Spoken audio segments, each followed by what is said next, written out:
Hey everyone, Sim from YourSixTech. Today in this video I'm going to show you how to turn on or off the flashlight feature on your iPhone 14. This is easy to do. You want to swipe on down from the top right corner. So it has to be the top right corner.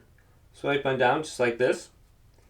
And then you can locate flashlight right here and turn it on.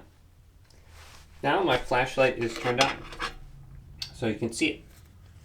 Now we can just tap it to turn it off. And the light is now turned off. So it has to be the top right corner. Then you can just swipe down like that. And then you can remove it. So top right corner, flashlight, turn it on, and you should be good to go.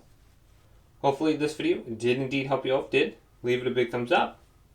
And subscribe to my channel down below. More tech out videos coming up next on YourSixTech.